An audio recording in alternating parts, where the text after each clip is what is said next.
Well, welcome everyone, and I am Dr. Jones, and welcome to another episode of Pre-Med Solutions, our admissions webinars. And today we're going to be talking about the personal statement and writing your personal statement and about the interview. Two very, very, very important topics.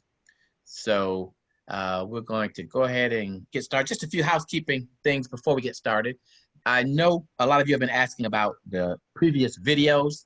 We are in the process of editing those webinars and those videos, and we're going to get them out to you as soon as we can. We want them to be nice when you get them. So please bear with us a little bit longer. We're also going to get the PowerPoint presentations out to you, as well as the email addresses from all the previous participants. We're already planning our next expo. We'll let you know when that is. We'll have our next round of medical schools who are trying to recruit underrepresented minority students, probably sometime in October. We'll let you know when that's going to be. We're also planning to have some of our current medical students have their own webinars so that you can actually reach out and touch them and talk to them and get an idea of what it was like very recently for them to go through this process. And next week, we will have our last in our series, and we'll be talking about how do I survive medical school and what do I do if I don't get in. All right, so today we are going to be talking about, I'm going to be talking about writing a personal statement. All right, so what is the purpose of the personal statement? As you all, if any of you that have already applied and had interviews on a previous attempt, know how important it is to be able to write exactly what you're feeling or what you're thinking in your personal statement. This is probably one of the most, well, no question, this is definitely one of the 2 or 3 top most important parts of your application itself. The personal statement and the are 2 of the most important parts of your application. So what do you need to include in it? First of all, probably the most important thing is that you need to tell your personal story, not somebody else's story, and nobody knows your story as good as you do. So you need to tell your story. Then we always hear us talking about the distance you have traveled. What does that mean? That means what have you overcome? What challenges have you had from the time of your upbringing up through college, maybe after college, but what is different about you that you've had to overcome some challenges so that when you meet some challenges in medical school, it won't be new to you. You've been able to overcome them. And so we talk about the distance traveled, and that's something you'll hear a lot on the interview trail. Explain what sets you apart from the other applicants.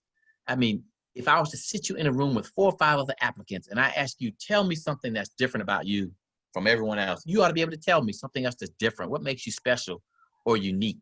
And that's what you want to kind of focus on, both in your personal statement and in your interview. What is your commitment to medicine? So your application should speak for itself. Where you've shadowed, where you've worked, if you've done any research, if you've done a summer program, all of those things, if you've done any traveling abroad to go work at a hospital facility in another country, all of those things should speak to your commitment to medicine. Then you have to explain if there are any deficiencies or shortcomings. Not everyone has a great MCAT score, not everyone has great GPAs. So this is an opportunity. You don't want to focus on it and bring too much attention to it, but it is a chance, if you worked throughout your college years, or if you were sick or you had to take some time off, this is a chance to explain some of those shortcomings or deficiencies. And then you want this to lay the groundwork for your interview. If your personal statement is sharp and interesting, when you get to your interview, you might only talk about what was written in your personal statement. So you want to have a very interesting personal statement that your interviewer is going to want to talk about. So what goes into your personal statement? You want to talk about any extraordinary experiences you've had. What's extraordinary? What's extraordinary to me may not be extraordinary to you, and vice versa. So you want to think about something that the average person hasn't had a chance to do.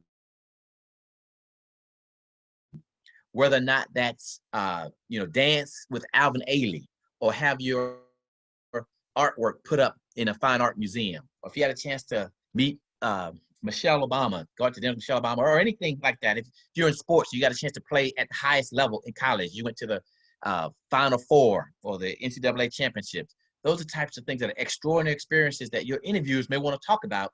Then they may not ask you why your MCAT score is low, why your GPA is low, if you have something interesting. Travel abroad is something that I love to talk to students about. I have so many students that have traveled abroad, mostly to South America. A few have gone to Europe, many have gone to Africa. And it is so important to be able to talk about and articulate what you learned from that experience. I have some students who traveled abroad, went abroad, but they don't mention it in their personal statement. I'm like, why did you not mention that in your personal statement? I just had a student, she may be listening today, so hello, I'm going to talk about you if you are, who went abroad and had a clinical experience in Greece. And I think she may have mentioned, but when I was doing a mock interview with her, she didn't even hardly mention the fact that she had gone to Greece and had such a wonderful clinical experience. So you have to mention that. We kind of talked about your unique talents or interests. You know, this kind of goes back to what you majored in school or what you choose to major in. You know, I get tired of talking to biology majors, chemistry majors, physics majors. I love talking to history majors, art majors, music majors. Because it makes it interesting for me to talk to you either in an interview setting or to read your personal statement. So if you have any unique talents or interests, you know, no matter how different or well, I won't say how weird you think it is, but there are some unique talents that you could mention, again, just to start the conversation. Has nothing to do with medicine, but it's a conversation starter. Again, your meaningful clinical experiences. We just talked about that. Whether or not, you know, it's in an inner city hospital or inner city office, or whether or not it's out in a rural area. These are meaningful experiences that you ought to be able to articulate in your personal statement. Again, we talk about the challenges that you have overcome. I can't tell you the number of people that I talk to, and when we talk, I get a chance to see some of the challenges, some of the things that they have had to overcome. Within the last 3 weeks, I have talked to three college students that were homeless during their college day. At some point, they were homeless. Yet they were not going to mention this in their personal statements. That's exactly what admissions committee officers, that's the things that we want to hear about. We want to read about it. We want to see, how did you deal with that situation? How did you overcome that? Because you're going to face challenges in medical school. But if you've already been through something like homelessness, you're the kind of student that I want to talk to. And then what will you contribute to the field of medicine? You know, it's a give and take. You know, we have a lot that we want to offer to you, but what can you contribute to the field of medicine? You have to dig deep inside yourself and say, what can I do? Whether or not it's mentoring or whether or not it's the business side of medicine. You may have an acumen for business. Whatever something different you think that you can contribute to the field of medicine, you should write about it in your personal statement. If it's just being a good clinician, that's okay. Okay, but there should be something else that you can contribute. Academics, absolutely. You want to go back and work at an academic institution, or you want to work in a rural area where they don't have many doctors in the rural areas. What do you want to contribute to the field of medicine? And so what are the common mistakes that we see? The biggest mistake, you don't tell your story. You tell somebody else's story. Your thoughts and ideas are not really cohesive. I mean, it's just random. You're just writing something that really makes no sense just to fill up the space. Afraid to show your vulnerable side or your spectacular side. Again, the idea of homelessness, that's one where people, of course, don't really want to talk about that, or they don't want to talk about some emotional things that they've gone through. But again, those are the types of things that admissions committee members and admissions officers want to listen to. I can tell you, after 20 years of being on the admissions committee, I don't really want to hear the same mundane reasons for people that want to go to medical school. I want to hear something different. And then there are some spectacular things about you. Don't be afraid to say some of the things that are great and wonderful about you, as long as they're true. You don't give an explanation for what drives you to become a doctor. So many times we hear the cookie cutter answer, oh, well, my grandmother was sick in the hospital and I went and visited her and the doctors were so nice to her and she got better, so therefore I want to become a doctor. Nobody wants to hear that. No, I'm not saying there aren't some true and genuine times when you had an experience in the hospital or in a doctor's office that were real and that motivated you to want to go to medical school, but you don't have to have an aha moment in your personal statement or in an interview to describe why you want to become a doctor. Next slide. Every personal statement has to have a great start and a great finish. A lot of times we don't even read what's in the middle. It's how it starts and how it finishes. And this is also true, like when for us that write letters of recommendation, we know that it has to have a great start and a great finish. The middle is about the same with everybody.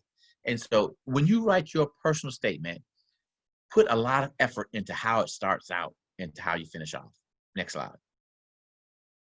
Too much emphasis on research or previous occupation.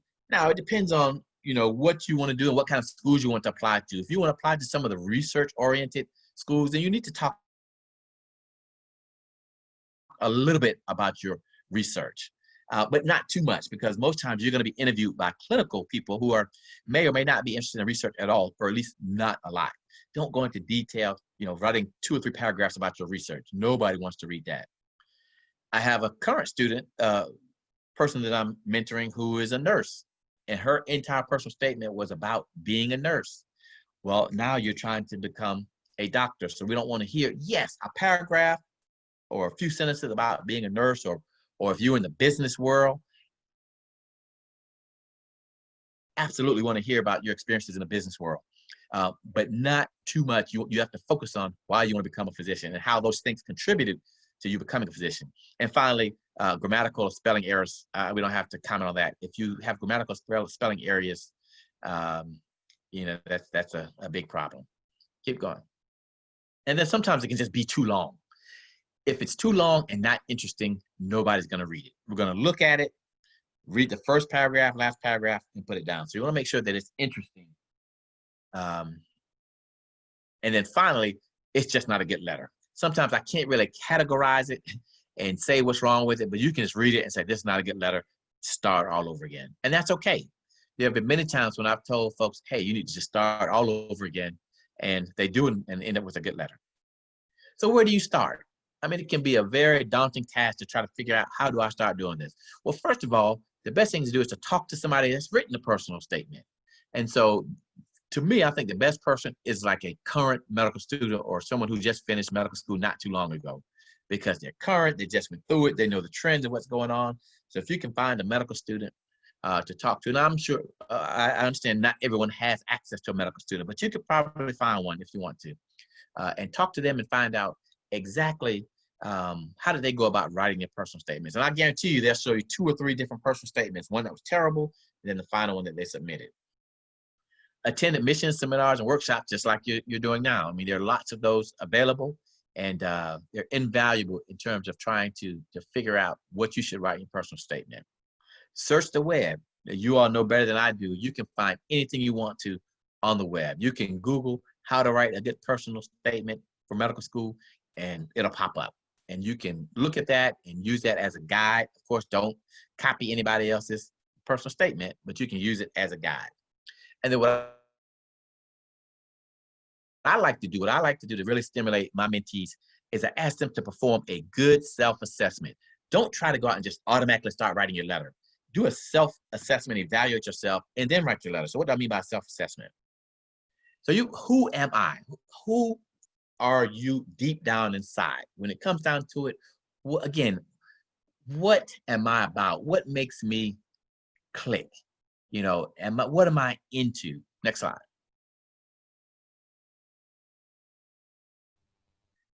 What do I like? And this goes a lot there, again, because people want to know about you as a person. Your personal statement is to find out about you. I've seen your application, I've seen your academics, but who are you? Are you going to fit in at my medical school? So I want to know who you are.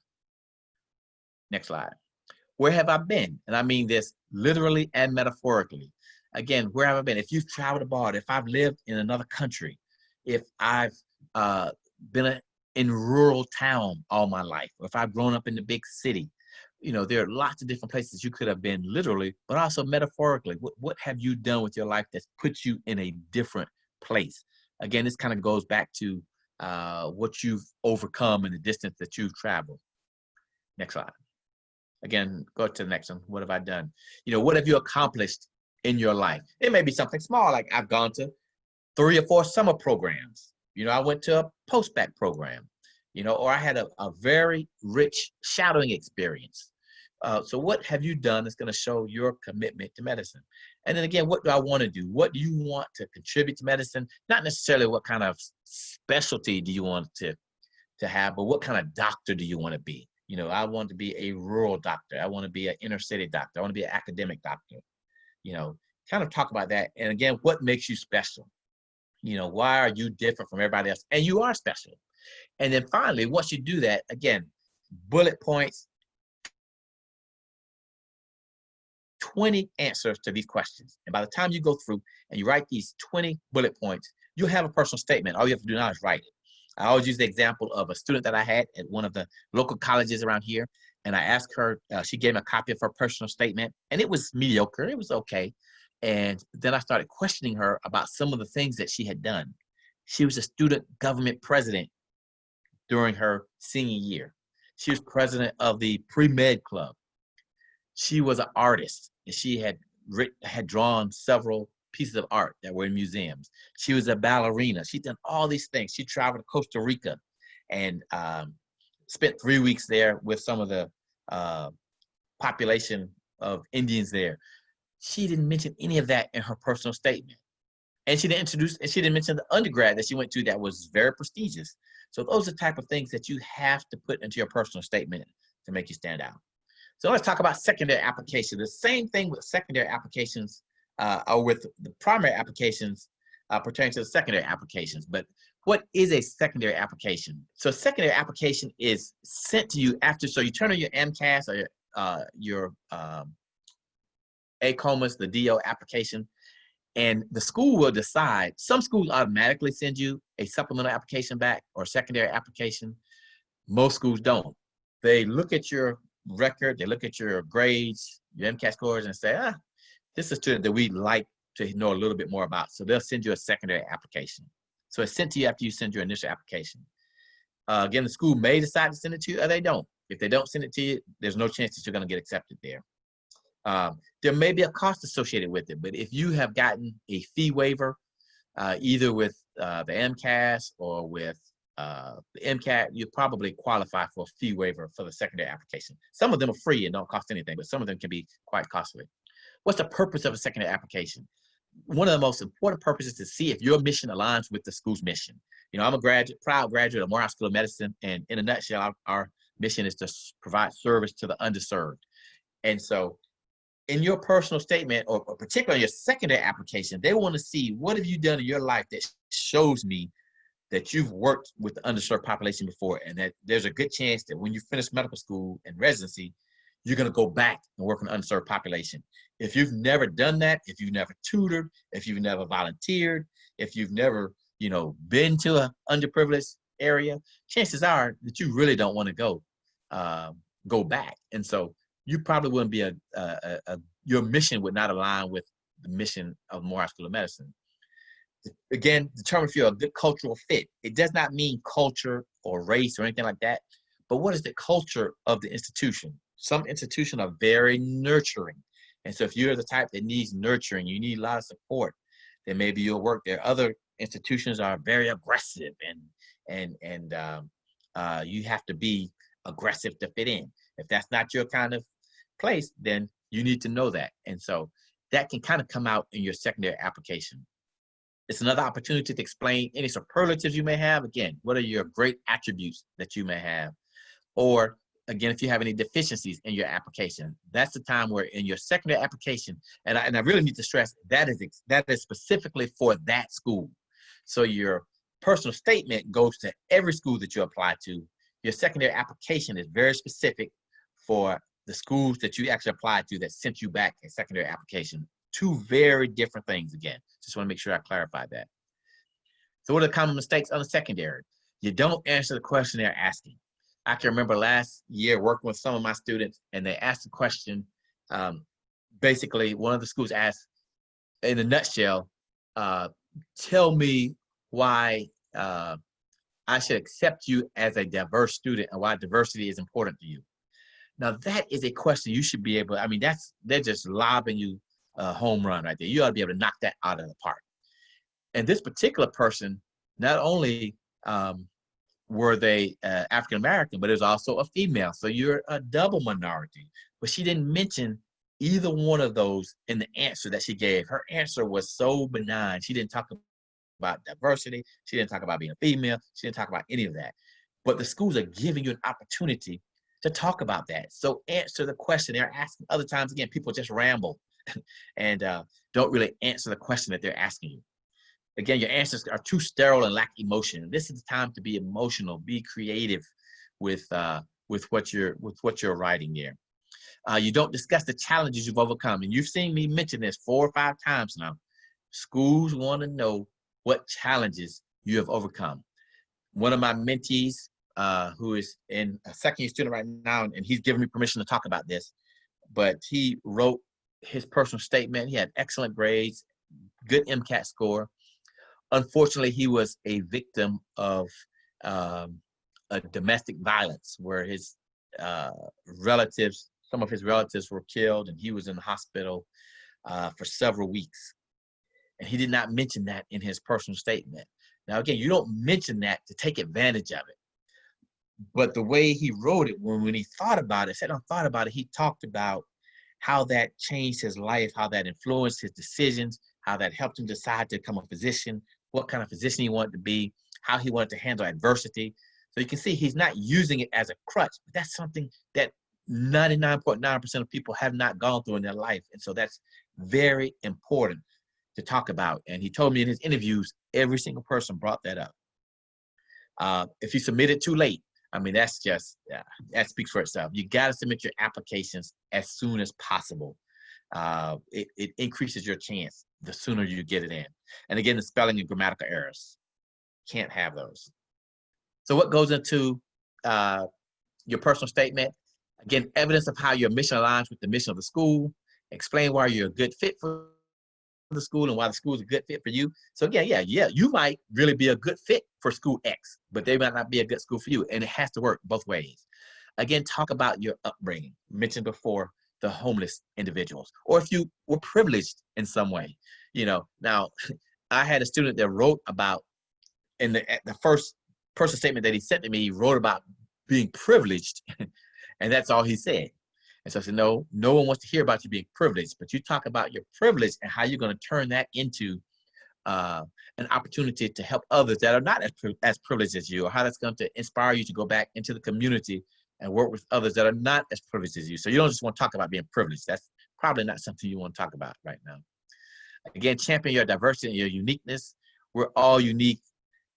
We're all diverse in some type of way. And diversity doesn't always mean gender diversity or racial diversity or sexual orientation. It could be diversity of thought or diversity of geography. Where are you from? I'm from a rural area. I mean, so schools want to have a good balance of people from the inner city, people from the rural area, people from the West Coast, people from, wherever. So think about how you are diverse and how you're unique. And again, the contributions you can make to the school and to medicine. Editing is so important. And I always tell my students to get at least 4 people to edit your personal statement. The first one would be an English teacher, because they can check your content, your grammar, your spelling, and just, your creativity. A physician, because the physicians have been through this. They know what it is to be a doctor. They know, hopefully it's someone that's been on an admissions committee or some type of application process before. They can help you out with that. Get one of your friends that you're close with, that knows your history, that can help you reflect on some of the things that you've done. And then I always say, well, get a stranger. I don't really mean a stranger, but someone that you're not that close with, but you're close enough that you can ask them to look at your personal statement. And what a stranger would do, they can tell, it's awful. I don't like it at all. Start over. Your friend or somebody may not be able to do that. So it's good to have someone that you're not very close to. Take bits of constructive criticism from each one, but that doesn't mean that every time you talk to a different person, you go back and rewrite your personal statement. You take little bits and pieces of what everybody says, and it's your personal statement. Again, so you focus on what you want to say, not what you think the interviewers want to hear, or anyone reading your application wants to hear. And that's very important, because a lot of times you're thinking, you're not even thinking about your past, all the great things that you could talk about yourself, because you're trying to predict what you should be saying for the person that's reading your personal statement or interviewing. Focus on what you want to say. And then again, you have the final say so on what goes into your personal statement. Again, so I don't care how many times you have it edited, it's your personal statement. You write what you want to write. So summary, again, this is an opportunity to tell your story. And I didn't mention in my personal statement, and some of you that have heard me give my talks before,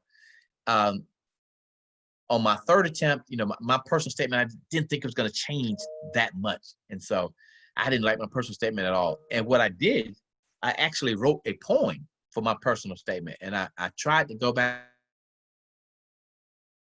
I keep trying to find it. I find the first version, which was not that good, but my final version was pretty good. I went from my freshman year through my senior year, and I talked about all the ups and downs of what I did. And my interviewer was so impressed about my personal statement. And so I'm not telling everybody to write a poem, but be creative in your content. That's important. Again, don't be afraid to be vulnerable and confident at the same time. Be sure to discuss the distance you've traveled in your journey. This is like the fifth or sixth time I've said that. Please, please, please talk about that. Answer the questions that you are asked with specificity. So if they ask you a question, why do you want to come to this school? Why do you want to go to a rural medical school? Why do you want to go to an inner city medical school? Answer that question specifically. Focus on what you want to say and not what you think interviewers want to hear. And have it edited by several people. So this is, I talked to this person, and he said that it was okay if I used his personal statement. This is actually a secondary application question. I just want to give you an idea. This works a lot better when you're in person and you can break it down and go step by step by step, but we don't have the time or the ability to do that. So I'm going to read through it quickly and just give you an idea of how, once we sat down and talked, and we talked about ideas and talked about itself and what do you really want, what do you stand for, who are you, it came out very differently. Okay, so the question is, type of statement setting forth key motivational factors on your decision to apply to school X, and any information you feel would be of benefit to the committee, admissions committee. Okay, I'm not going to read the whole thing, but you'll get the idea. The key motivational factor that leads me to apply to school X is that they hold the same values that I do. I believe it is important for physicians to know what is going on in their community, along with having a strong relationship with their citizens. This will let the patient feel more comfortable when expressing their concerns about their condition to the doctor, while allowing the doctor to determine the best treatment available based on the location of the patient's residence. Education for the patient is the next factor valued. If the physician can educate the patient on the condition, blah, blah, blah, blah, blah. Finally, is the goal to diversify the field of medicine. Diversifying the field of medicine will encourage more citizens that are underrepresented in the medical community, so on and so on and so on. So again, after we talked about it and he revised it, and again, I put him through that, sit down, go through this self-assessment, write down 20 things about you, and this will help you kind of decide what's important to you, what do you value.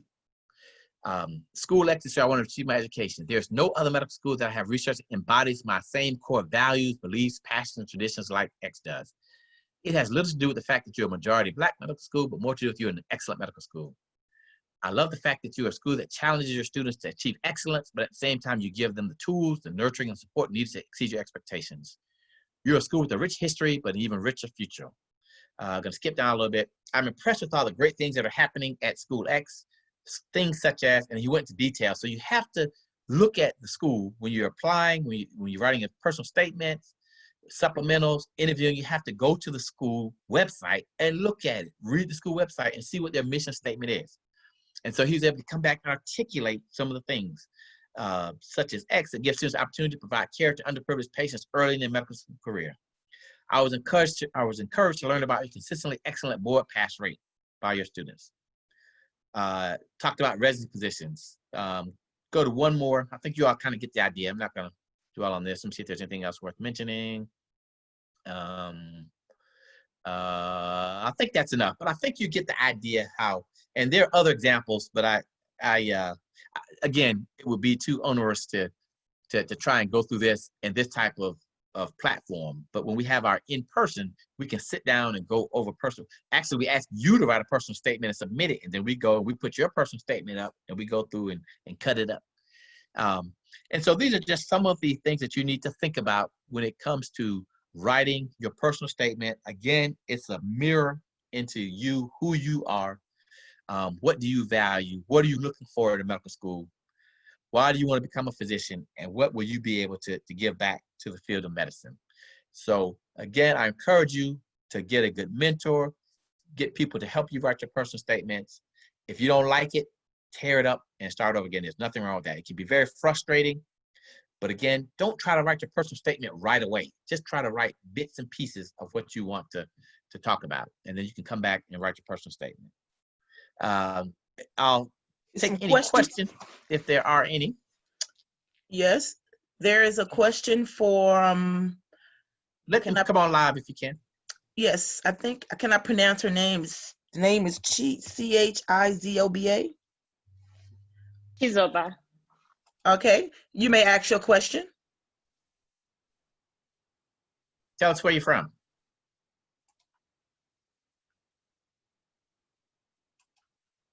Are you there? Yeah, she's on. Go ahead. Oh, sorry. That's okay. She forgot to unmute herself. No problem. I know, and I was talking. I'm so sorry. Sorry, there are kids all over the place. I'm so sorry about the noise. That's all right. My name is Chizoba Noraka. I'm originally from Nigeria. I moved to the States about, give or take, 10 years ago. I'm a nurse currently, and I'm applying to medical school this year. So my question is, usually you would want to write about diversity, being a minority and all of that, but then there are times when you want to write about it, but then you're worried about the implicit bias that people might have toward whatever topic you're referring to, let's say being Black, or like referring to like your struggles as you go through living pretty much in America. And my question kind of like is in part of, how do you go about writing about you being a minority without the, like, it's hard to avoid people's implicit bias, but how do you direct what you're trying to write so it doesn't automatically disqualify you and the person just reads it and they're like, oh, this person is writing about this, so we're not going to read this. Yeah, I got you. So the thing is, thank you for the question. Once they see your application, if they're going to have implicit bias, they may have implicit bias, and so writing about it won't necessarily make that any worse. Actually, it'll give you an opportunity to explain it. Explain why there's strength in diversity, or explain why you don't use diversity as a crutch. Now, we know right now, diversity inclusion is a hot item right now. All schools are trying to be, at least they say they're trying to be diverse and inclusive. Some are, some aren't. But that's your opportunity to explain how your diversity is valuable and why they need you there, why they need you to be diverse. Now, if you're applying to one of the HBCUs, you can't use your race or culture as a diversity. But there are other things, like I said before, that you can use for diversity. But if you're trying to go to a majority school, and it's a school that values diversity, they want to hear about your diversity. They want to hear, if you grew up in Africa, what were some of your experiences there? How will you use those experiences to enrich your classmates, the school, your patients in the future? So you cannot shy away from your diversity. Now, at the same time, you don't want to just pummel somebody with diversity. Oh, I'm only going to get in. I only want to get in because I'm diverse. That's not going to work either. But you have to, as I said, champion your diversity and utilize it correctly. I think right now is a good time to talk about being diverse. Hey, Frank, excuse me, this is Dr. Watt. I think for me, you write what you want them to know. You don't write what you think they want to know. If that's important to you, because if it needs to go in your personal statement, every school's going to see it. Doesn't matter where it is. And for me, being set, 10, 12 years on admissions, people all the time don't talk about who they are and those kind of things for fear of what somebody's going to think. But what one person thinks is good, the other person thinks is bad. And you can't worry about those things. You need to write what you want to write. You need to discuss what you want to discuss. Because if those things aren't important at that institution, you don't want to be there anyway. Right. Thank you. Another question? Yes, Jacqueline Small, you have a question? You may pose your question. Yes, thank you. Thank you, Dr. Jones, for putting this Thank on you. again. I've enjoyed all of the sessions I've been able to attend thus far. Tell My us question. where you're coming from. Where? Oh, I'm in Atlanta, Okay. Georgia. You My still in question. school, or I like to know where everybody's from and what school you went to and all that Sure. stuff. Oh, yeah, no problem. I'm actually, I graduated from Georgia Tech over a decade ago, and I'm currently in the post-bac program at Agnes Scott. Excellent. I was interested in when you said, ensuring that you're researching the cultural fit of a school, wanting to speak to that. And I wanted to understand, how do you actually research if a school has a nurturing versus an aggressive environment and things of that nature? How would you recommend being able to research and get that level of detail? Well, the first thing you can do is, look at the website and see what they say in the website, but that's not the best way. That's the first thing you do. You have to talk to somebody at that school. So you have to talk to current students. Current students are the best people in the world to talk to about everything because they know what's happening real time.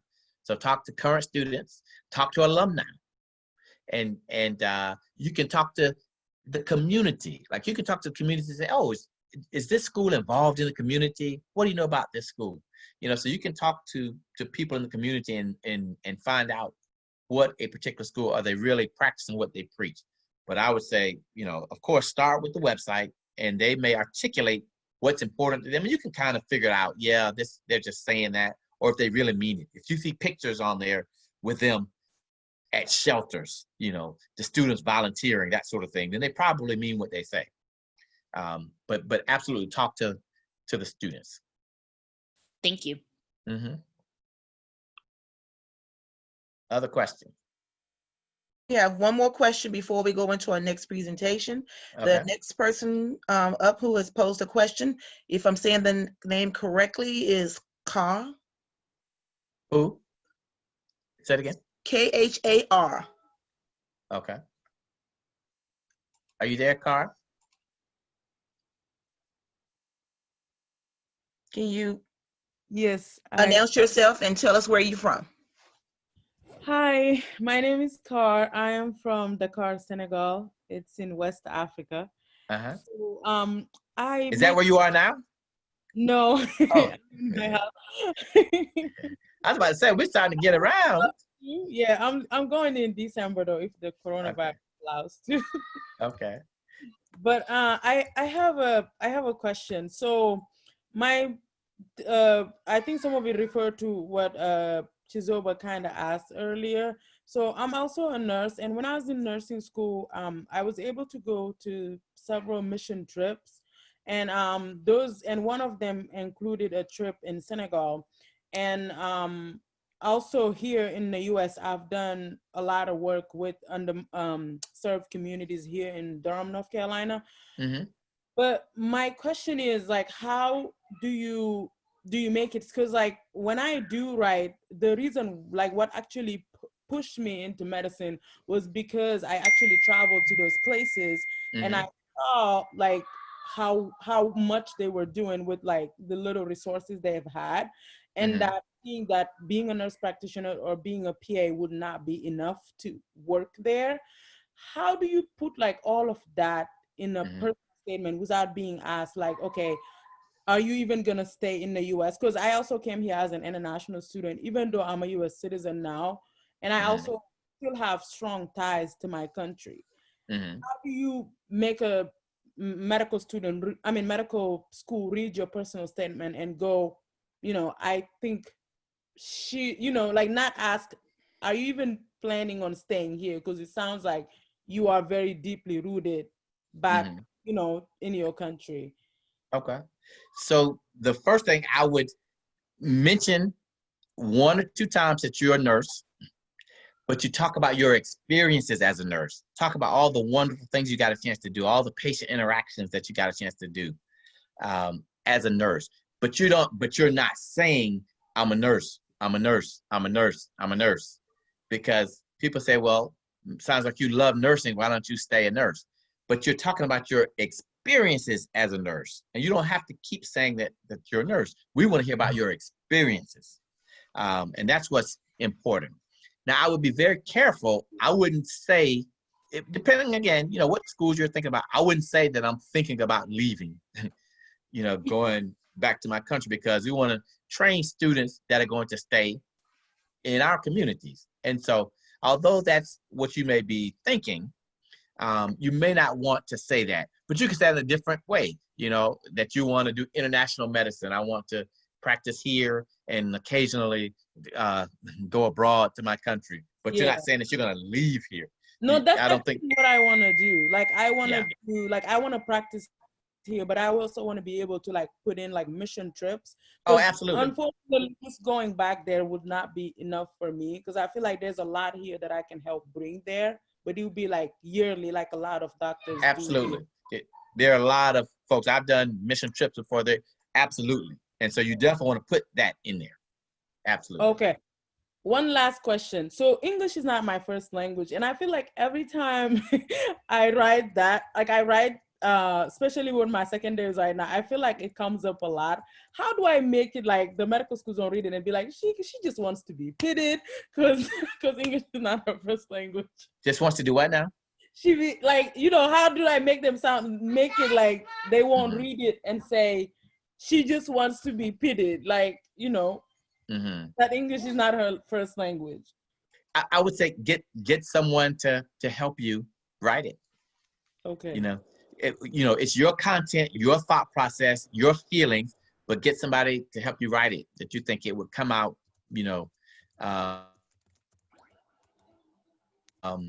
sound the way that you want it to sound. Okay. Thank you so much, Dr. All right. Are they asking you, is English your first language, or are you just telling them that it's not your first language? No, I mean, like when they talk about like what do you bring like diversity wise, like what do you bring socioeconomically, like how has that impacted your school? So like on my MCAT score, like my cars is like the worst.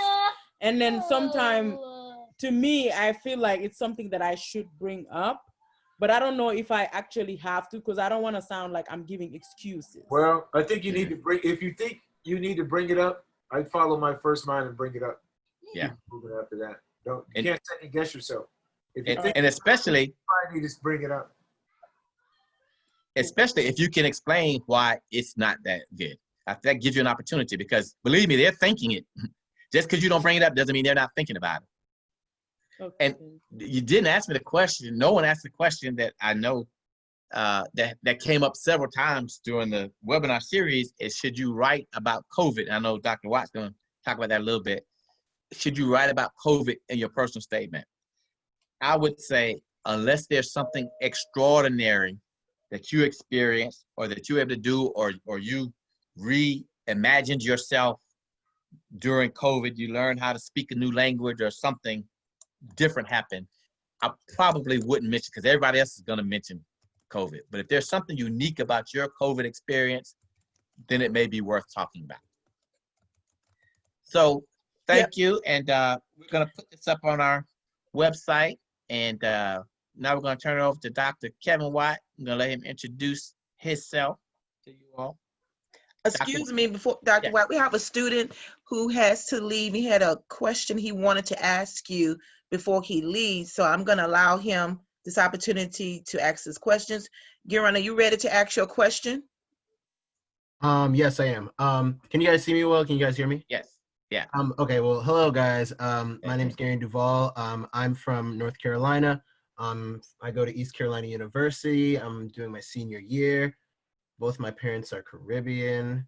Did you meet Dr. Bright? Yes. All right. Dr. Bright. All right. That is my guy. I love Dr. Okay. Bright. That's great. But yeah, so my question is regarding recommendations. How much would you recommend, and do you think it is great to include them on your personal statement? Recommendations. I think if your recommendations are totally separate from your personal statement. But if there's so if you're talking about someone has said something wonderful and great about you, I would find another way to get that in. I would not include that in your personal statement because that's not you saying it. Yeah. So, I mean, there's a way to talk about yourself, you know, and kind of tee that up so that when you go to your interview, you can talk about it and bring up the people that you work with, or something like that. But I would not say, you know, John Doe said that I was the best chemistry student he ever had. I would not put that in there. You know, I'd find a way to say I excelled in general chemistry. Was that your question? Dr. White, I'm sorry, you want to respond? Yeah, I think I often read based on some experience with Dr. X, Y, and Z doing X, Y, and Z, that had solidified my decision to become a physician. And I think those things are fine. And you may or may not have that person know you well enough to write the recommendation, but I think I would agree with Dr. Jones. You don't want to say they said you're the best thing since sliced bread because they probably didn't tell you that. But I do think it's reasonable if they had some influence on why you are continuing to pursue medicine, that it would be reasonable as a reason of why and explaining how you know you want to become a physician. Okay. Yeah, that was more what I was saying. Like, if they interested me, like, for example, Dr. Bright was somebody that really helped me with my medical building. So do you guys think that that's something that I include? That's totally different. You better find a way to put his name in your personal statement. Yeah. I mean, everybody in the country knows Cedric. Yeah. Yeah, I think it's reasonable for anybody if there has somebody that had an influence on their decision, continue to pursue medicine. I think it's reasonable to put it in because that's part of who you are. See, that's totally different. Like you can say that you had the opportunity to work with Dr. Bright, or Dr. Bright was one of your mentors, or Dr. Bright influenced you. That's totally different than what I originally thought your question was. Absolutely. I tell my students to, you know, my mentees to mention, hey, Dr. Jones is one of my mentors. We've worked together for such and such time. So I think that is good to do. Okay, great. Well, that was my only question.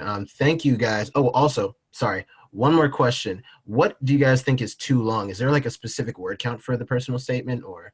If you take up too much of the page, it's too long. Not a word count, you know, it's content plus length.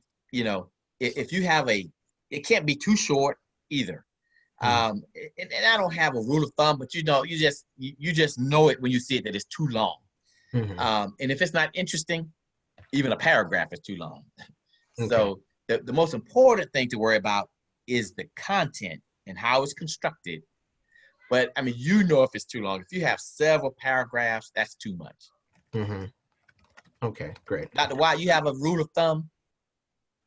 I usually read the first paragraph or most of it, then I skip in the middle. And then if nothing catches my eye, I keep moving. Okay. Absolutely. But you know, personal statement is not the only thing for me when I'm looking at it either. So I read it because I read these for 10 years and a lot of it is just redundant. And so I actually look at the experiences more importantly for myself than the personal statement. Okay, cool. Well, great. All right. Thank you guys so much for your time. I will be at the next meeting as well. And thank you guys so much for the opportunity. Thank you. Thank you. Thank you. All right, bye. You ready for yours, Dr. Watt? Dr. Watt. Yeah, I'm ready. My name is Kevin Watt. Frank Jones and I went to Morehouse College together. He pledged me in Omega Psi Phi, and we've been along this road quite a long time, from the time we were in the summer program at VCU in Richmond to the time he got called to go to Morehouse Med and left me there that summer for a couple more years before I got into medical school. I didn't even tell that story, how you played such an integral role in me getting into school. Maybe at the end, we'll talk about that. Right. So until August 31st, I was Assistant Dean of Diversity and Inclusion at Wright State University, Boonshoff School of Medicine here in Dayton, Ohio. I held that position, I guess, I don't know, somewhere between 11 and 12 years. I just let that position go this last week because I practice ophthalmology, and I spent a lot of time over the years with a lot of medical students, helping them along their way. And I feel right now was my time to depart that formal role, although I'm going to still be engaged in some respects. I've also always been a voting member of the admissions committee, and the one, at least at our institution, who reviewed all the minority applications, and something similar is still in place.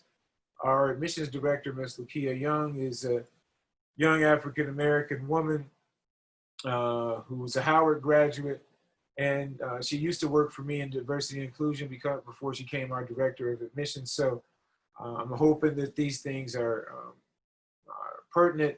What I would like to do, if we can, Dr. Hubbard, is if people have questions along the way, for me, it's going to be a lot easier to go through.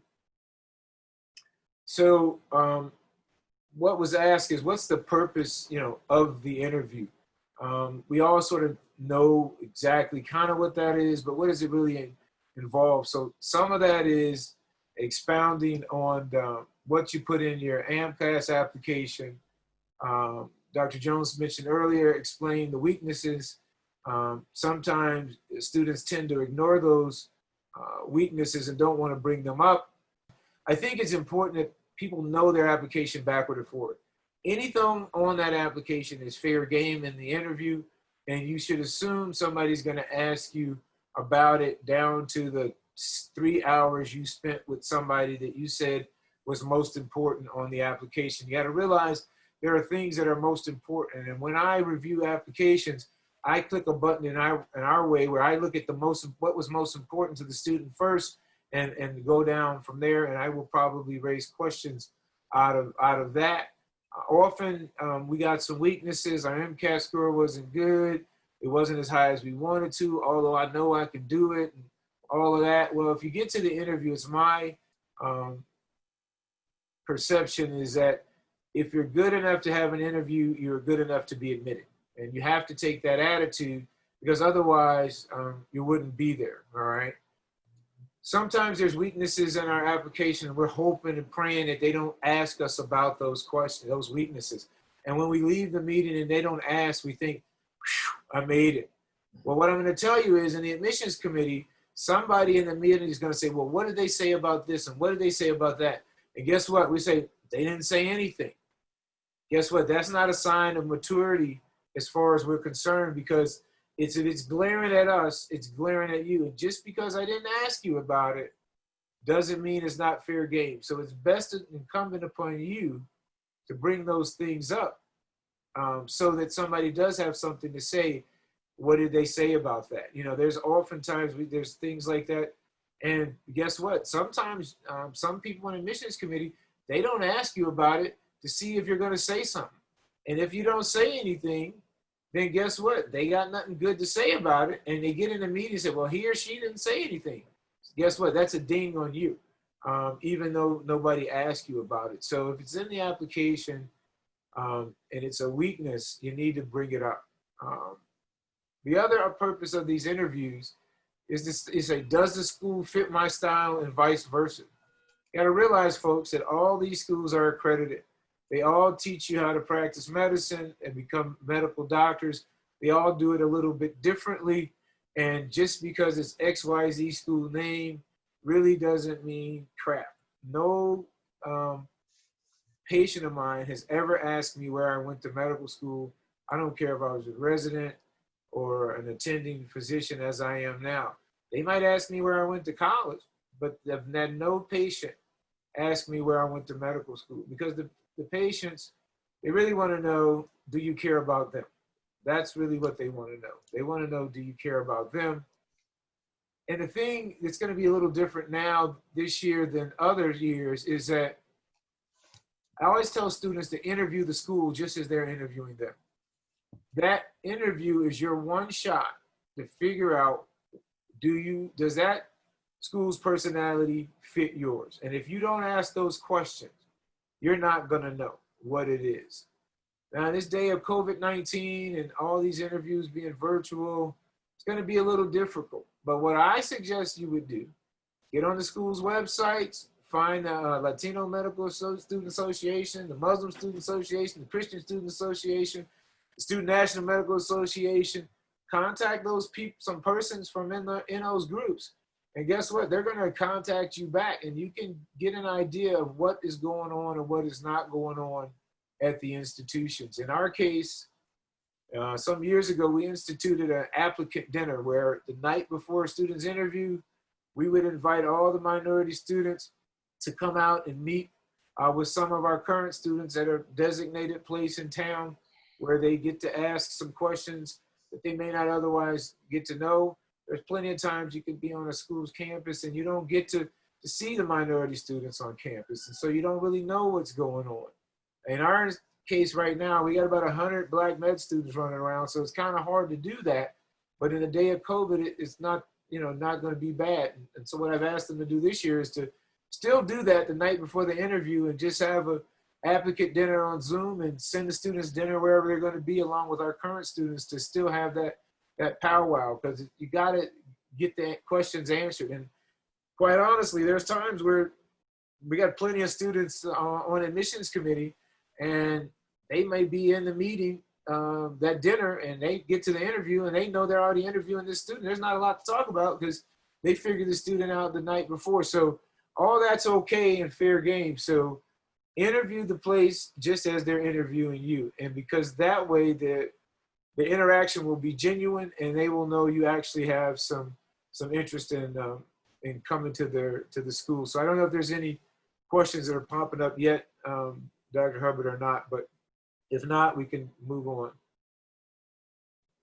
So the types of interviews, this MMI, this multiple mini interview that came up, I don't know, 6-8 years ago, where you're just getting bombarded with all these little short vignettes and how you're going to handle it. And you're not even a doctor. I don't know. I have my reservations about that scenario, but some schools do that. You have to be prepared to do those things. But in any of these things, you guys should be having some mock interviews. I don't care if you're out of school for 12 years or out working, you still got to get some mock interviews in a medical setting from somebody so that you can sit and have conversations about those relevant things. I think most of the places, including at Wright State, are going to give you one-on-one, where you're going to have a faculty or some staff member in the student affairs and admissions office. Here at Wright State, even we always have some community rep. It might have been a doctor that was retired. It might just be somebody else in the community that has interest in who's going to come to the school that is involved.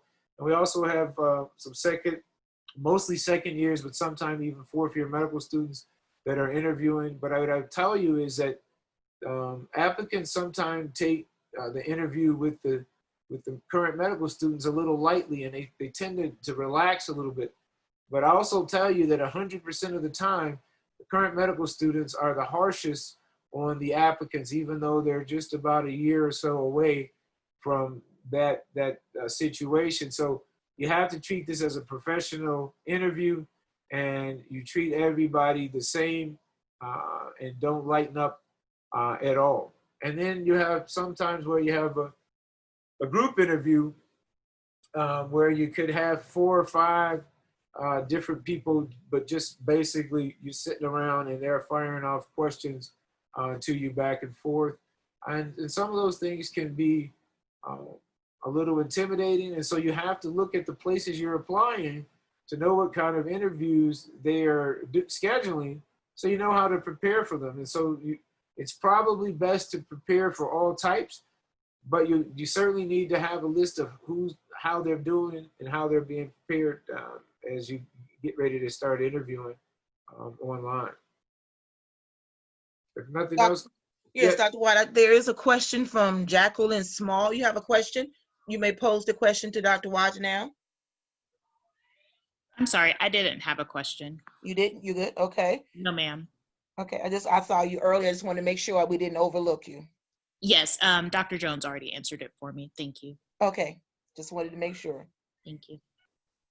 I was hoping you guys would be talking, so So mistakes in the medical school. I have a question, sir. Yeah. So you said, how you doing? My name is Ostai Bobo James Bauman from Texas Southern University, undergrad and my master's at Hampton University. So I have a question as it relates to interviewing the schools. So are there any questions that are off topic, like as it relates to like race? So if I was to ask a school, how are you supporting your students of color, more particularly African-American men? Is that a question that would be like out of bounds or anything of that nature? Not at all. I mean, I think they should know that answer. I mean, I just think it's important, particularly as African-American male physicians, we're looking, to bring more folks like us. And it's important that the schools need to realize it's not okay to bring one or two people, because I don't need to be isolated, out here. There was a point where, because of my connection with Morehouse here at Wright State, we had 10 guys from Morehouse here at one time in all different years. Outstanding. That was great. Excuse me, Dr. Watt, before you proceed on, if you are in the seminar, we are recording, and if you are not speaking, we kindly ask that you mute your mic. Thank you so much. Yeah, so I think it's important. I think all those questions are fair game. I mean, they should be able to give you that information, or that if they don't know, they should be able to point you to somebody real quick who does know, because it's important. I don't want to be the only person. At some points though, you got to be the one out there, right? And then you're going to get some people to come behind you because you are there. And that, in fact, has happened here with us. Now, our first year class is 31 minority students, right? Only 8 of them are male, but we got 8 out of the 31. And in the first 2 years, student government, all but probably 2 officers are minority students. So the thing that allows you guys to do is to be able to sit at the table. If I'm there, you got to be sitting at the table. You can't just be sitting on the sidelines, letting other people tell you what's happening. And so, yeah, but I just want to be a student. Well, you can't just be a student, doctor. There's a lot of things going on. We all work today, and now after work, we spend time doing this. And these are the kind of things that, as physicians, we do, because we want to see people continue and carry that torch. So those things like that are important. I will say, if there is a question posed to you that you think is out of bounds, right? Whether, I don't care what it is, it could be abortion or, politics, just say, I prefer not, I don't think that's a fair question to ask me. I prefer not to ask it. And they just say, oh, there's no right or wrong answer. Well, I prefer not to answer it. I don't think it's right. And if they ask me 100 times that question, I'm going to tell them 101 times, because I don't want to leave there wondering if I should have answered that question. I don't do it. Like, don't answer the question you know you shouldn't answer. And then go back later when you don't get in right off the bat and say, I knew this has happened in my interview. Now, if it happens anyway, and you still don't answer it, you report it before you leave there. And there's actually avenues that people deal with, situations where they know questions that are out of bounds for them to ask. But the student doesn't know, and the student feels, obligated to do it. But I wouldn't answer certain things that people ask me. I wouldn't answer it, just because. And there are certain things that are considered off bounds, like they're not supposed to ask you if you're married, or your sexual orientation, or do you have children. Now, if you bring those up, or if they're in your application, then it's fair. Yeah. If you mention the application, or if you bring it up in conversation, they can ask you about it, but they're not just supposed to ask you about that. Thank you. We do have another question, Dr. Watt, from Demetria Walker. You may ask your question. Hello, my name is Demetria Walker. I'm a graduate of Georgia State University from May 2019. And I have a question about interview types. I've heard different things from current medical students about whether their interviews were open or closed. What should be our approach for interviews that are open versus closed applications? Well, personally, I don't know. I just think you prepare for the interview. Like, I can't prepare for closed versus open. That's too much to be worrying about. Can you tell them what that is? Some students may not know what that is. So a closed interview is when the interviewer doesn't have your application packet. They don't know anything about your AMCAS or any of that. And open is where they have the entire file to review ahead of time. And you know, at Wright State, we've only had open, so I can't speak to how that really works, but I don't want to be pulling out all this information, asking them about certain things that is in the application. On the other hand, it may allow for just certain other kind of conversations, because quite honestly, in an interview, it's rare that I ask you about your MCAT score because I can see it already, or your grades. Yeah, I said, what happened here or what happened there? But the application speaks for itself. The idea for me is to see does your personality fit the medical school's personality? But I don't think you have time to be preparing for closed and open. I think you just have to prepare for an interview. I think it's hard to prepare for open, closed, MMI. And I mean, if your brain works like that, then by all means do it, because that's how your brain works. But if your brain already doesn't work like that, just prepare for the interview. And if you prepare for the interview by knowing your application and knowing your activities and knowing why you want to become a physician and why you want to go to medical school, I think it just rolls off your tongue a lot easier. Great, thank you so much. Yeah. So have another question too, Dr. Watt. Okay. Hey, Dr. Watt, so my question is, earlier you mentioned that if something, let's say you have a red flag on your application and you don't bring it up, they will later ask, like, what has he or she said about it? So how do you, when the interviewer says, okay, we're done, like, how do you bring that? No, they don't usually say that. They usually say, is there anything else you want to tell me? Or guess what? At some point, you need to say, let me tell you about this. We didn't get a chance to talk about this yet, but this is something that I need to bring up. This is something I need to explain. There's always opportunity for you to get in there and say it. Often I start an interview by, so what do you want to tell me? And that could just be, that isn't necessarily about your weaknesses or strengths. It's just, okay, what do you want to tell me? You know, because starting off an interview in a sort of regimented way, I think I probably started out initially doing that, but it's not fun, you know? It's not fun to do it that way. And it's just a lot easier to just open it up to talk about what you want to talk about. What would your friends say about you?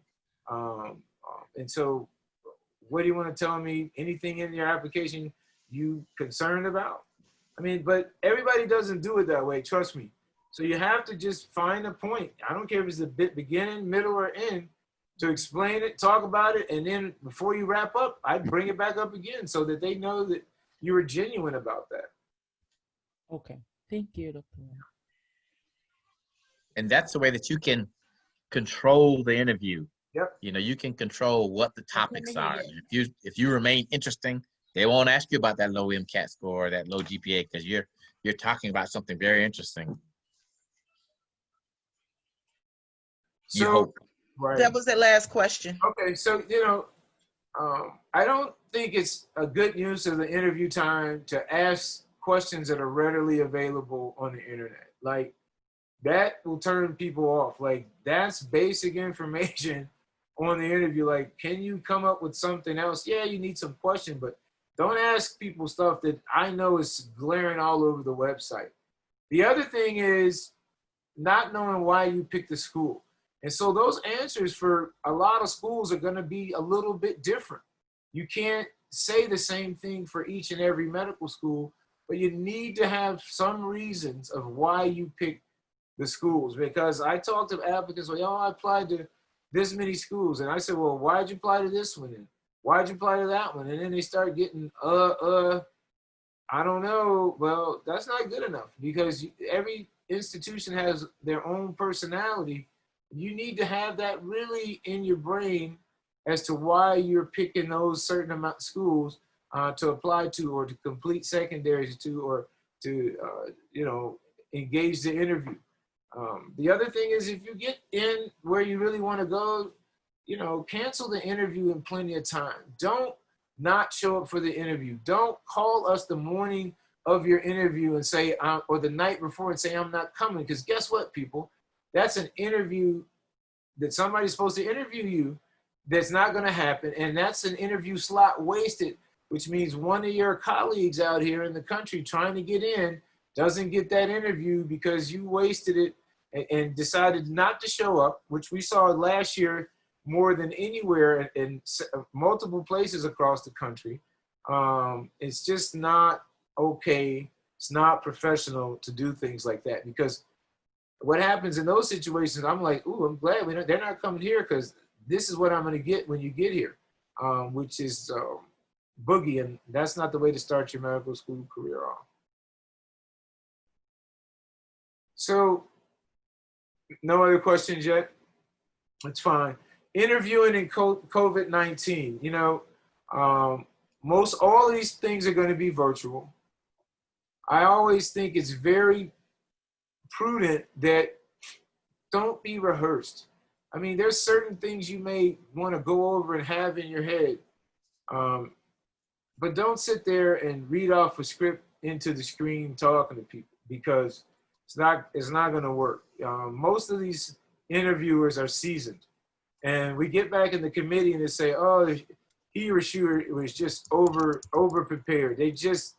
It was canned, you know. And so when you don't have that sincerity in it, and you're gonna have to be very in a natural environment. I think there's a few schools that are gonna do this canned interview things like the AMC is gonna set up, but not most places. So most places are gonna be having their own thing. So you just have to be like, I'm here today, you know, just like I appreciate the people when they get on this and ask the question that they show themselves.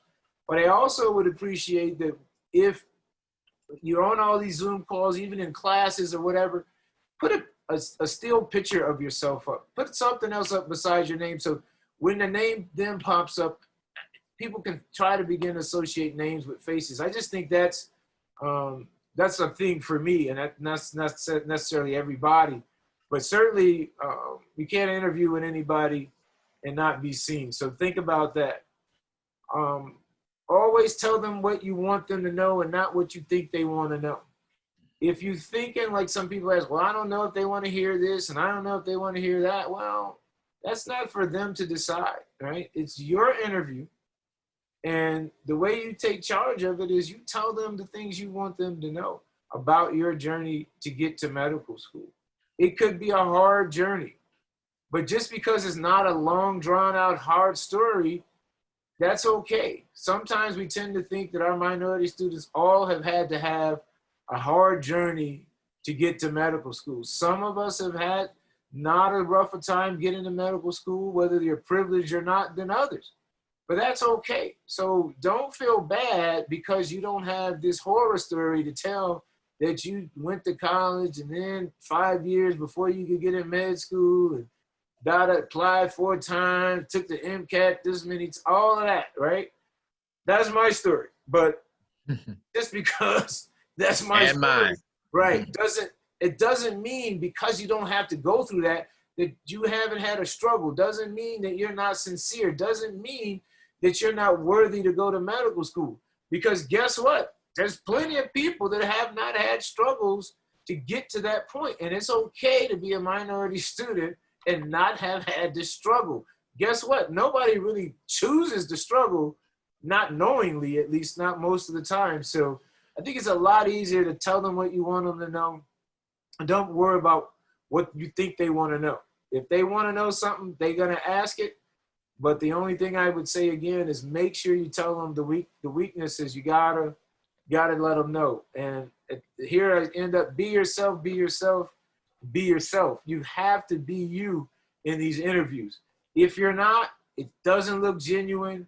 You look uncomfortable because they're going to say, well, how were they? Well, they look kind of tense. They were intense the whole time. They never relaxed during the interview. Or they were too relaxed. They giggled a lot. It was a whole lot of ums and you know, all that. You got to practice certain things, people, so that the things run off your tongue naturally, but they're not rehearsed. If you're in an institution or you're in a town where you went to college, or even if you didn't, go to the pre-med advisor. Guess what? They're not going to turn you away. Not most places. They're going to at least point you in a direction where they can get you some help to get some mock interviews Obviously, you know, Pre-Med Solutions, I'm thinking has some opportunities to do things like that and probably growing. So this is not rocket science, people. It's not. If you listen to what people are doing to tell you where to get where you want to go, then you'll get there. And when you get there, you listen to the students ahead of you. I don't care if you don't study that way and you don't do this that way. Well, you've never been to medical school. So you do what the people ahead of you said to do to get you there. They got you there, and then you'll get through this process. But be yourself in these interviews. It's going to be a lot less expensive to apply to go through the application cycle, because you're not having to fly or drive all over and get hotel rooms all over the country. So guess what, people? You probably should be applying to more medical schools. Oh, I got the fee waiver for 14, 15 schools. Guess what? Everything is not free. If it's worth something, you got to spend your own money. Don't go get a haircut. Don't go buy a dress. Don't go get your nails done. Don't get the next weave put in your hair. Apply to some more medical schools. That's my opinion. Frank knows how I do it. I just do it one way. I just do it one way. Thank you so much. We do have a question from Nancy. You may go ahead and pose your question.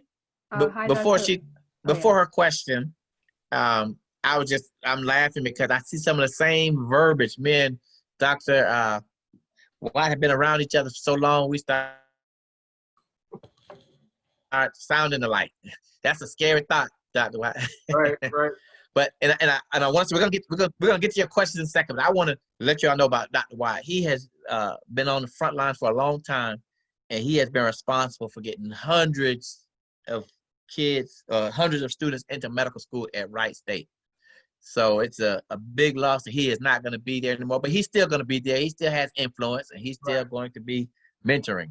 But I just want to recognize him for the things that he has done at Wright State University and across the country. He's traveled across the country. Everybody knows Dr. Watt. Yeah, that's right. And like he said, he's going to tell you the truth. I might sugarcoat it a little bit. Dr. Watt's not going to sugarcoat it. He's going to tell you exactly what it's like. So thank you for everything you've done and will continue to do. Right. And we'll take a few questions now. Hi, Dr. Watts. Thank you for having this. I actually just finished my postbac at VCU, and my brother is also from Omega Psi. He's also a Q. So I just had a couple of questions. First of all, you mentioned mentioning things on our interview, maybe that are weaknesses, but what if we already mentioned that in our secondary? Should we keep talking about it at the interview also? I would, because I don't know, did they read the whole secondary? Okay. Did they read all that? And I don't know if they did or not. I'm not leaving any of this up to chance. Okay. I'm not leaving any of it up to chance. If they say, oh yeah, I read that and it's good, then stop. Short of that, I'm gonna make sure I get my point across. And also, if you get like an open-handed questions, like, oh, so tell me about yourself, how can we start crafting that into something that we can control, or those are the type of questions that's very... These are the things I'm involved in. My friends would say this about me. I spend most of my time at home. I like to read, or I don't, or this or that. That's how I would start it. It's not that hard. I mean, so half of these things, like if you're not trying to outthink the person and just answer the question naturally, it works. You don't have to think about it. Okay. And my last thing is, like you mentioned, practicing. So where can we find maybe questions to practice, or can we just like practice with anybody? Should we try to find professionals that can help us during our practice? Well, I'm sure there's questions out there, probably even on that AAMC site. But I think, you finished the postbac, or you're there now? No, I finished. Yeah. But you're still in Richmond? No, I moved back to Maryland. Okay, well, you're not that far away. I guess I'm saying is there's somebody somewhere that can help you. Dr. Jones, do you have an avenue on through Pre-Med Solutions or what? We are in the process of setting that up right now. Okay. We're going to even try to figure out a way to do some mock interviews virtually. Right. but we are setting up a network of medical students and faculty around the country, and that will be a big part of it, is to be able to do some mock interviews. Right. But like I said, in the meantime, if you're in Maryland, what part of Maryland are you in? I'm from the Montgomery County part. Okay, so Yeah. so you can go right there to Howard University and talk to the folks over there and say, hey, Yeah, I think Dr. Jones said, for you all to do some mock interviews with us. Okay. But no, I mean, I'm joking. I did my residency at Howard, but you can walk in the hospital and find some doctors and start talking to medical students. They would be glad to help you, literally. sometimes you have to be, you got to stick your neck out. You don't think people, you don't know them, you don't think they would be responsive and all that, but they actually probably would, and so you just have to take that first initial step. And I think if you take the first initial step, you'll find that you'll get help from people that you didn't think you could. But the first thing is to take the step.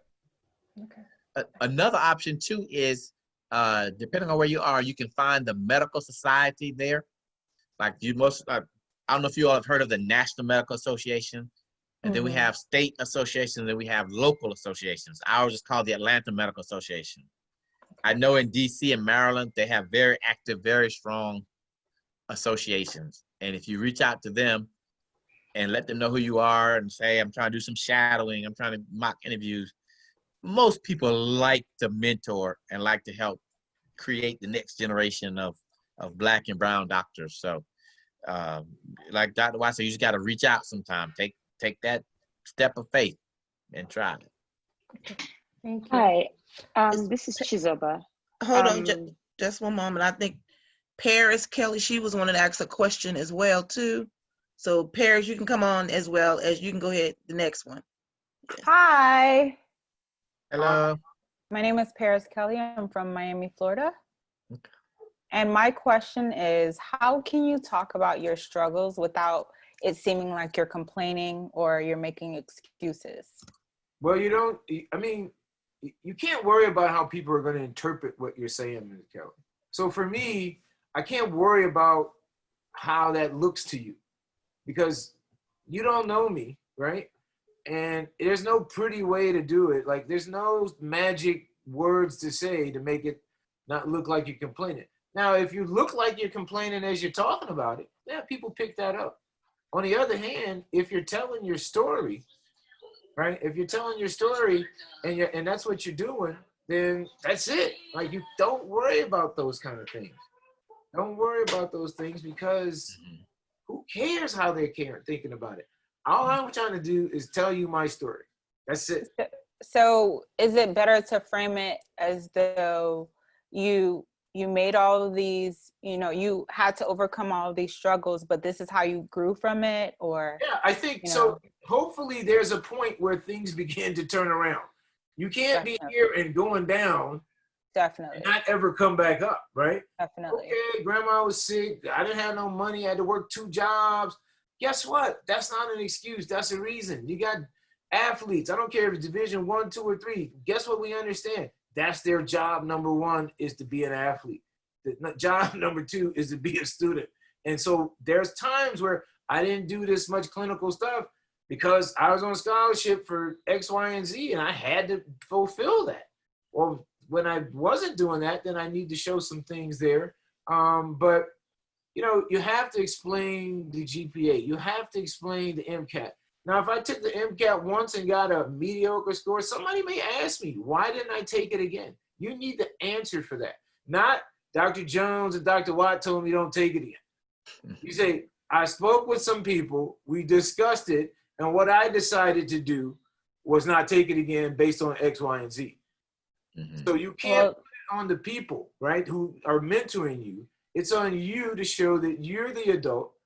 You're the one taking responsibility for your actions. I would much rather have somebody tell me, I talked with some people and I took it again, even though I got a 518 because X, Y, and Z. But when you tell me that, I know you're a gunner and I don't want nothing to do with you because the 518 is going to get you in. I'm just saying, I see that. I've seen that too.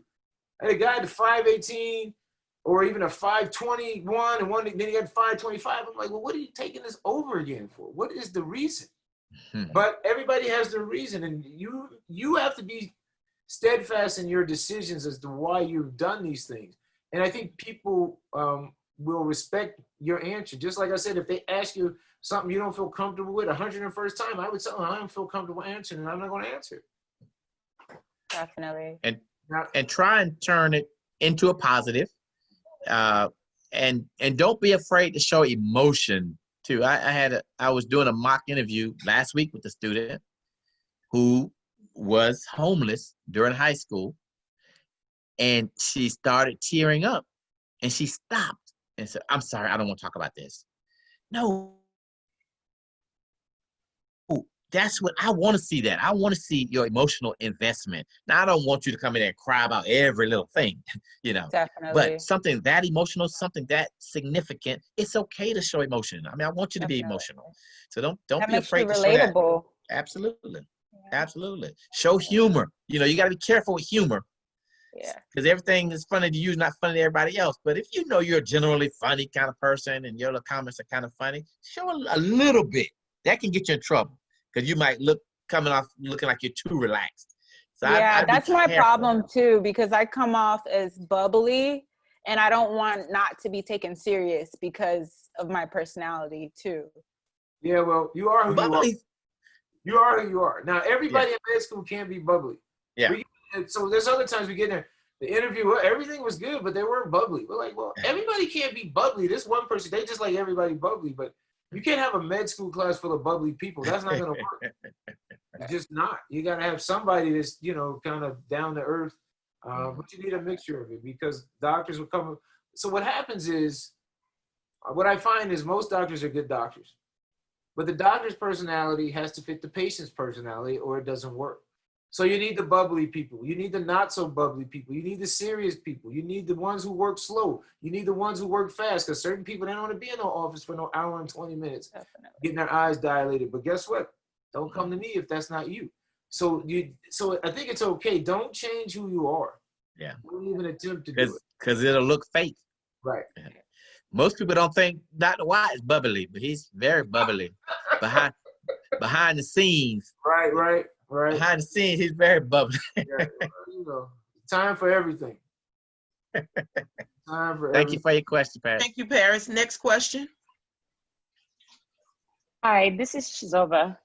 Sorry if I can get my camera on. I know we keep asking the question about weakness, but like I think maybe like the final question about weakness would be, even if we don't write it, do we mention it when we're in an interview process? Well, I think if you didn't write it, shame on you. But I do think you have to talk. You do have to discuss it. I said that you have to discuss it. Well, you don't have to, but guess what?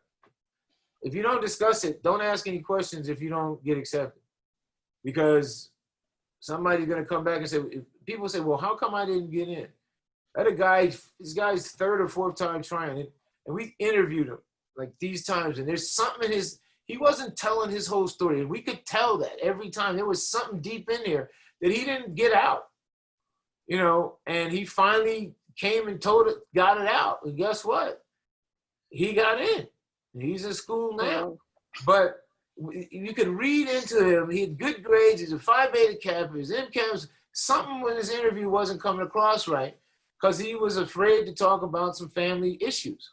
And you got to do it. What I tell the students, my former students, is if you have to talk to your classmates about your grades, oh, I'm doing okay is not okay.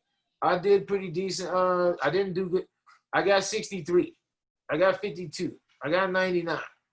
Because guess what? Life is going to happen. Something's going to happen in your family, and you're going to have some explaining to do and talk about family issues. And if you can't tell them your grades, you certainly can't tell them those family issues. Okay. So you got to be real with it. You got to be real with it. Okay. Thank you. Yep. Next question. How you doing again, Dr. Watt? So my background is similar to yours. You mentioned that you applied for medical school multiple times and retook the MCAT multiple times. And so from a weakness perspective and or like a trend or a GPA or MCAT perspective, how would you encourage one to like own up and like address that and speak to that? So if you didn't get in, they say, oh, don't take the test more than 3 or 4 times. Well, if you didn't take it 3 times, you didn't get in. And the reason you didn't get in, Q, is because of the MCAT. You got to take it again. Like, For sure. I had to take it again because I knew it wasn't good enough to get me in. I'm persevering to get through this. That's it. I mean, I don't know what else to say besides you just got to be real with this thing. That's pretty much it. Like, I kept trying and trying and trying because I had nothing else I wanted to do but become a physician. At the same time, what are you doing to improve yourself? I mean, now if you say you've taken the MCAT 4 times, you've taken Kaplan 5 or 6 times, you did a post-bac, and you did this and that, then you might need to think, well, maybe this isn't for me. But, you know, so you can't just go in there and not say, you know, we want you to talk about your weaknesses, absolutely, but you got to say what you're doing to overcome those weaknesses. And so that's going to be just as important. If they say, oh, well, you didn't do anything different in your application this year. Oh, yeah, I just thought I'd apply again. That's not going to fly. For sure.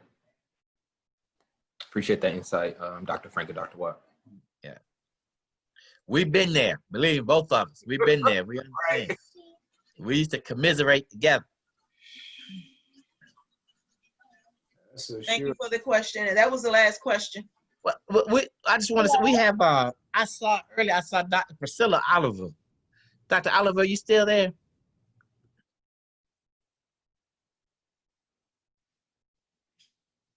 Is Dr. Oliver still there, Dr. Hubbard? Yeah. Dr. Oliver is a legend Yes, in her I own am right. here. I just want to see if you had any. I just want to see if you have any comments you wanted to make. Dr. Oliver has been mentoring and motivating and sponsoring and educating and teaching pre-med students for a long time. And so I saw you online. I absolutely want to get you to see if you had any comments you want to make.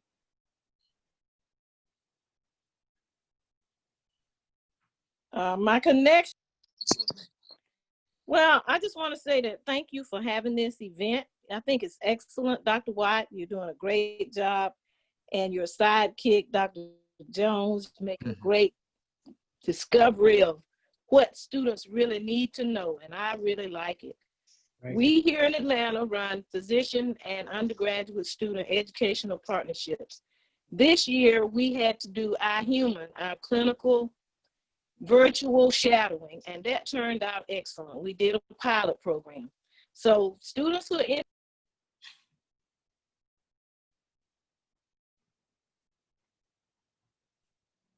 I think we may have lost our connection, but we will get her contact info and we'll post that on our site. And because Dr. Oliver is doing some fantastic things, MCAT review, mentoring, and so we'll definitely you have to get her information and pass it on to you. Persevere this thing. The gentleman that was just talking, he's been in contact with me for over 3 years. So guess what I know? You want to go to med school. I was going back in my email here right now, looking back. First email I think I got is July 5th, 2017 from him, right? But I know his name because I got emails from him that long. When he sends me messages, then he puts a picture with it, so it reminds me who he is, right? That's how you guys got to do it. I'm putting you out there on the spot, but that's the kind of stuff people need to see and need to understand that I've been in contact with this guy for 3 years, and guess what? He got a picture of me. When I see the name, I got the face already. So maybe I think Dr. Oliver's back, Dr. Jones. Dr. Oliver, you back? Yeah, something happened, but I just want to say y'all are doing a fantastic job.